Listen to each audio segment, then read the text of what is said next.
যদি 3 to the power x সমান 27 to the power y সমান 81 টু দি পাওয়ার z হয়, তাহলে মানটা জানতে চেয়েছে x plus y, y plus z আর জেড প্লাস এক্স এর অনুপাতটা কত।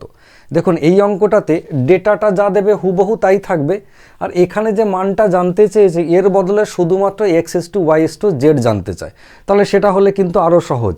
এই অঙ্কটা একটুখানি স্টেজ আমাদেরকে বেশি করতে হবে। এবার ভালো করে ভেবে দেখুন, অ্যাট এ গ্লান্স যদি আমরা অঙ্কটা দেখি তাহলে কঠিন মনে হতে পারে, কিন্তু যদি আমরা মাত্র একটা লাইনের পরিবর্তন করে নিই এখান থেকে, তাহলে অঙ্কটা আমাদের জলের মতো সহজ হয়ে যাবে। পরিবর্তনটা কি করব?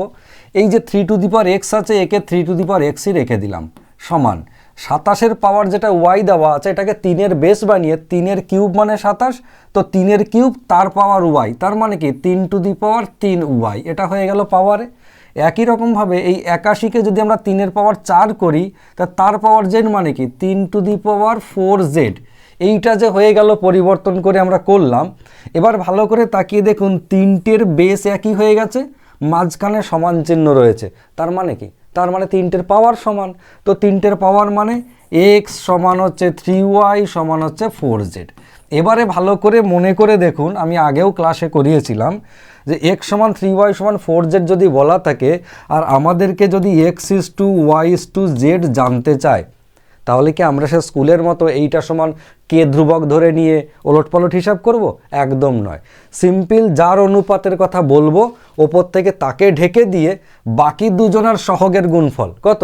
3×4=12। এক্স এর অনুপাত হচ্ছে 3×4=12।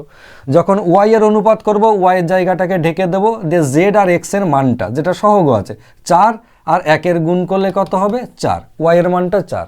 ফের যখন জেড করব, জেডটাকে ঢেকে দেবো, 3 আর 1-এ কত হবে? 3 আর 1-এ গুণ করে 3।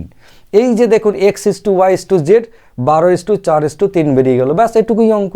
এবার আমাদের এখানে যেটা দিয়েছে, আমরা যদি এর মানটা বার করতে চাই তাহলে আর একটুখানি স্টেজ আমাকে বেশি করতে হবে। সেটা হচ্ছে x প্লাস ওয়াই মানে কত? x প্লাস ওয়াই মানে 12 আর 4-এ কত হলো? 12 আর 4-এ হচ্ছে 16, 12 আর 4-এ 16। ফের রইল আমার Y plus Z, Y plus Z মানে এই দুজন, তার মানে এই দুজন, 4 আর 3-এ কত? 4 আর 3-এ 7। ফের আমার রইল জেড প্লাস এক্স মানে কত? জেড আর এক্স, কোথায় গেল? জেড আর এক্স মানে 12 আর 3-এ 15, ব্যাস এইটুকুই অঙ্ক। তাহলে ফাইনাল উত্তর কত? 16:7:15। যদি আপনি এটা বুঝে গিয়ে থাকেন খুব ভালো কথা। এটা অঙ্কটা এসেছিল এনটিপিসি 2016 এবং 2021 দুটো বছরেই এসেছিল। পরের অঙ্ক যেটা আপনাদের জন্য হোম টাস্ক হলো, দেখুন আরও সহজ অঙ্ক। এটা আবার এনটিপিসি 2021 আবার এসএসসিজিডি 2022-এ এসেছে পরীক্ষার অঙ্ক। যদি বুঝে গিয়ে থাকেন এটা হোম টাস্ক হিসেবে দিলাম, করবেন, কমেন্ট বক্সে উত্তর জানাবেন।